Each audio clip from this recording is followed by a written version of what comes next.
네, 안녕하세요. 아까 저기 뭐 이 전편에 짜장면 먹방이 올라갔을 건데 짜장면 먹으면서 조금 그 눈물 젖은 빵, 뭐 눈물 젖은 짜장면 뭐 이런 이야기들도 있잖아. 그런 걸 쓰잖아. 표현들을.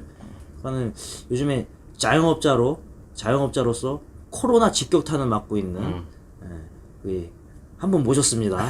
그 솔직 최근에 어떤 벌어지는 어떤 자영업자들의 애환. 애환 그리고 뭐 솔직한 마음 그러면 뭐 살아남고자 하는 뭐 의지? 노하우 뭐 이런 거? 의지는 아니고 노하우?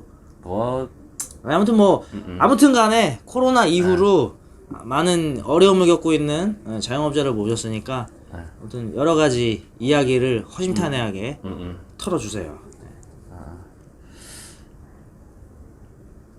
일단은 자영업을 시작한 지는 뭐 한 4년, 5년 이렇게 됐는데 뭐 짧은 기간이었지만 그래도 어찌됐건 회사를 그만두고 자영업을 하겠다는 거는 뭐 물론 시간적인 자유, 뭐 경제적인 자유를 위해서 하는 거잖아. 그래갖고 그냥 그런 장밋빛 미래를 갖고 이렇게 했는데 뭐 드라마틱하게 뭔가 성공은 하진 않았지만 그래서 조금 올해가 오기 전에는 조금씩 그런 느낌이었어. 아, 조금씩 한 계단 한 계단 이렇게 스텝업을 하고 있는 느낌이었는데 아, 이제 올해는 더 잘 되겠지 이런 생각을 갖고 있다가 거의 올 초에 바로 그거를 때려 맞았잖아. 코로나라는 사태를. 그래서 나는 솔직히 생각하면은 지금 아직도 약간 꿈 같아. 그러니까 이게 무슨 시대인가, 그냥 이게 말이 되는 건가, 이렇게 아직도 꿈 같고 너무 이상하고, 이게 마스크 뭐 그동안도 여러 바이러스들은 잠깐 경험을 했는데 이렇게 길고 오래되고 타격도 크고 전 세계적으로 다 이렇게 되는 거는 너무 처음이니까 그냥 솔직한 지금 심정은 너무 이해가 안 되고 아직도 와닿지가 않아. 이게 뭐지? 근데 이제 현실적으로 타격을 받잖아. 일단은 매출은 무조건 줄 거고, 물론 그 와중에 일부 업종은 코로나 때문에 더 잘 되는 업종도 있는데 대부분의 업종들이 다 타격을 입었을 거란 말이야. 그러다 보니까 이제 현실적으로 그 삶의 뭐라고 해야 되지? 위기를 느낀다고 해야 되나? 근데 그 위기감을 딱 느꼈었을 적에 회사원들은 그래도 잘리지만 않으면 어찌됐건 월급 같은 게 나오잖아. 근데 자영업자들은 당장 월급을 누군가에 줘야 되고 뭐 각종 비용을 내야 되고 이러다 보니까 막 예를 들어서 나는 월말이 그런 날이거든. 그러면은 월말 근처만 되면은 그때부터 막 스트레스야. 그때부터 스트레스고, 아 이번 달은 돈을 어디서 이렇게 끌어다 써야 되며 막 그런 류의 스트레스들도 있고, 또 되게 마음적으로 슬픈 건 뭐냐면은 자영업자들은 어찌됐건 자영업자들끼리 어느 정도 막 친하진 않더라도 서로의 사정을 알잖아. 그래서 내가 예를 들어서 무슨 음식점을 하고 있으면은 근처에 다른 뭐 커피숍 하는 사장님이랑 가끔씩 만나면 안부도 묻고 장사 어떠냐 이런 것도 묻고 하는데, 어느 날인가 되게 단골로 가는 샌드위치 가게가 갑자기 그냥 없어진 거야. 주위에 이런 가게들이 몇 군데 이렇게 속속들이 나타나는 걸 보니까 그냥 굉장히 마음이 아프지. 마음이 아프고 막 그냥 어지러워. 막 불편하고. 그래서 애써 더 즐겁게 지내려고는 하지. 애써 더 즐겁게 지내려고는 하는데 내 생각에 이게 코로나가 진짜 어느 정도로 진짜 거의 포화 상태에 왔다고 봐. 여기서 이게 더 지속이 되고 막 또 거리두기 더 격상되고 이게 몇 달만 더 지나면은 그냥 완전 재편될 것 같아. 그냥 정말로 버틸 수 있는 자영업자 일부랑 나머지들은 그냥 모르겠어, 다 떨어져 나갈 것 같은데 그냥.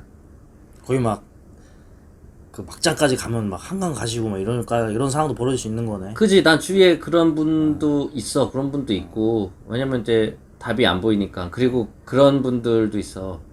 올 초에 뭔가 제대로 해보려고 이렇게 뭐 여기저기 다 끌어들여서 몰빵을 해놨는데 갑자기, 그래서 되게 큰 헬스클럽이나 이런 거 차리신 분이 있었는데 갑자기, 그러니까 거의 화병 생기는 거지. 그런데 그걸 누구를 탓해? 누구 탓하기도 참 뭐하고, 뭐 속상하지. 뭐 속상한 일이고, 난 진짜 걱정돼 이게. 우한 바이러스 연구소를 탓하겠지. 그게 뭐 어디 누군가는 탓하긴 탓해야 되는데, 근데 이게 진짜 계속 몇 달 더 가면은 이게 버틸 수가 있을까라는 그런 생각이 막 드는 거야, 막. 그래서 이번 나는 코로나 사태를 계기로 우리 사회에 안 보이게 계급이 어느 정도 있잖아. 재산으로든 뭐든 그 계급의 층이 확실히 더 견고해질 것 같아. 그리고 일부 어설픈 영역에 있는 사람들 있잖아. 뭐 예를 들어서 중산층도 아니고 그렇다고 뭐 완전 서민층도 아닌 그 중간쯤에 있는 영역들의 대부분의 사람들이 완벽한 서민층, 빈곤층이라고 하긴 좀 그렇지만 완벽한 서민층으로 나뉘고 있는 사람들은 확실히 조금 더 위쪽으로 올라가서 그 경계가 확실해질 것 같다는 생각이 드는 거지. 이번 사건을 계기로. 특히 자영업자들은 확실히 그래. 그러니까 버틸 수 있는 사람들은 조금 버텨서 안정될 때까지만 버텨내면 이게 자기 그게 조금 더 견고해지는 거고, 못 버티는 사람들은 이제 다 나가 떨어지는 거지 뭐. 참 그래. 그 헬스장, 노래방, 노래방 뭐 이런 데들은 PC방. 음. 뭐 거뜩하면 뭐만 하면 일바로 그냥 영업 정지시켜 버리니까 그쪽 사람들은 아마 힘들 거야. 많이 힘들고. 그리고 특히 헬스장 같은 거는 그 뭐 조금 제대로 하려면은 투자 비용이 꽤 세잖아. 막 그치, 기구들도 직원도 비싸고 많고. 직원들도 비싸고, 그러니까 직원들 인건비도 줘야 되고. 그래서 그런 타격이 엄청 있을 거야. 그리고 이게 진짜 중요한 문제는 뭐냐면은 사람들이 거리두기 해서 예를 들어서 어찌됐건 영업 정지를 어떻게 시켰다 쳐. 그러면 풀리면 뭐 다시 금방 매출이 오르는 게 아니라 시키기 전까지 어느 정도 공표하기 전까지 그 기간부터 돼도 이제는 국민들이 그냥 그 불안감도 있고 그냥 안 가기 시작해. 그때부터 확 줄었다가 정지되고 풀렸다 한들 바로 그 전에 잘 됐던 시절로 못 돌아간단 말이야. 이 그 정확히 정지된 시점 안팎으로도 매출이 굉장히 줄어. 그러니까 그런 거 다시 회복하기 전까지는 시간이 꽤 많이 걸리는데, 나도 나지만 그 비싼 월세랑 솔직히 사업하면서 누가 자기 돈으로 다 해. 그냥 다 여기저기서 조금 대출도 받고 좀 레버리지를 일으켜서 하잖아. 그런 비용, 막 그냥 깝깝해. 그런 거 생각해보면은 그리고 인건비가 또 많이 들잖아. 많이 그 들지. 인건비는 또 챙겨줘야 돼. 또 이게 풀렸다 안 풀렸다 하는데 그렇다고, 뭐 직원을 그렇다고, 그렇다고 일시적으로 자를 수도 없고. 그러니까. 뭐 인건비는 인건비대로 나가는데 인건비가 많이 올랐지. 그리고 또 대출도 요즘에는 또 대출도 잘 안 돼. 뭐 담보대출 같은 것들이 가계부채 관리한다 그래가지고 대출 그 총량이 많이 줄었지. 그치. 안 해주려고 하잖아 이제 금융기관에서. 나라에서 이제 관리를 하려고 하니까 뭐 이런 것들 꺼서 뭐라도 해야 되는데 그것도 못해. 인건비는 줘야 돼. 장사는 안 돼. 미치는 거지 자영업자들. 그래, 그리고 막 그 얘기 하는 거야. 자영업자들 100만 원 주고 이게 되게 좋아. 안 주는 것보다 훨씬 낫는데, 이게 그냥 그런 한편으로 그런 생각 들지. 이게 그렇게 무슨 의미인가. 막 이게 근본적인 게 해결이 안 된 상태에서 약간, 물론 그 돈도 당연히 있으면 좋긴 한데 지금 진짜 현실적으로는 이게 깝깝하죠. 그래서 나는 너무 신기한 게 이거 그 킹스맨처럼 아무튼 이 사건을 기점으로 정말 그 격차가 확 더 벌어질 것 같아. 그냥 완전히 그 못 일어나는 사람들은 그냥 완전히 그 중산층 아래로 쭉 계속 하향 평준화되고, 나머지 사람들, 그러니까 버틸 수 있었던 사람들만 딱 이렇게 신분의 경계가 확실해질 것 같다는 좀 그렇지. 생각이 들어 이번에. 부자들이고 타격이 없는 사람들은 잠시 힘든 거지 나중에 일어서기가 넘어지진 않았기 때문에 일어설 것도 없지. 아니 그냥 그리고 가면 돼. 그 원래 그 위기 뒤에 영웅 난다고 이렇게 이게 어느 정도 이렇게 쩐이 있는 사람들은 나중에 그거 재기할 때 탄력이 확 더 붙는데, 예를 들어서 기존에 상가라도 하나 얻으려면은 권리금 해갖고 몇 억 든다고 쳤었을 때, 지금은 그 몇 억이 훨씬 더 적은 돈으로 막 옛날에 우리 금융위기 때 막 정말 건물들 회사들 헐값에 해서 막 외국계 그 펀드들이 엄청 단기간에 수익 벌고 막 그러잖아.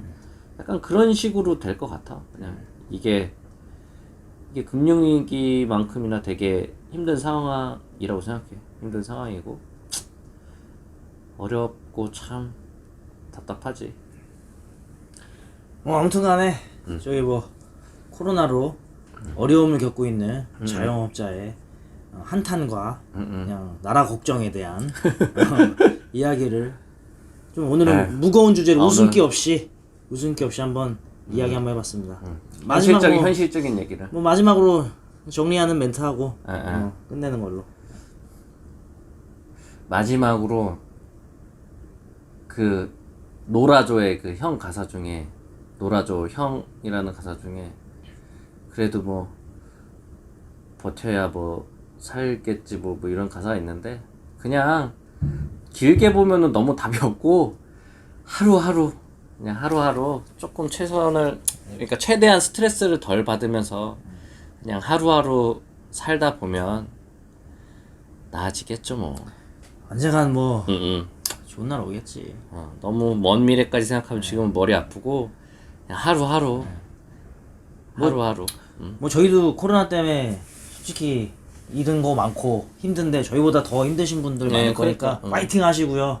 다 같이 파이팅하고 백신 치료제 한 뭐 당장 안 나올 거 압니다. 뭐 2년 안에 1년 반 안에 꼭 나와서 종식 좀 시켜줬으면 네, 뭐 올해 안 그러니까 21년 안에도 나오기 힘들다고 하더라고. 저기 뭐 그쪽 계통에 있는 사람들이 아무튼 뭐 내년 좀 말이나 내후년 초에는 꼭 종식되기를 해서 다 같이 파이팅 할 수 있는 그런 날이 오기를 기원합니다.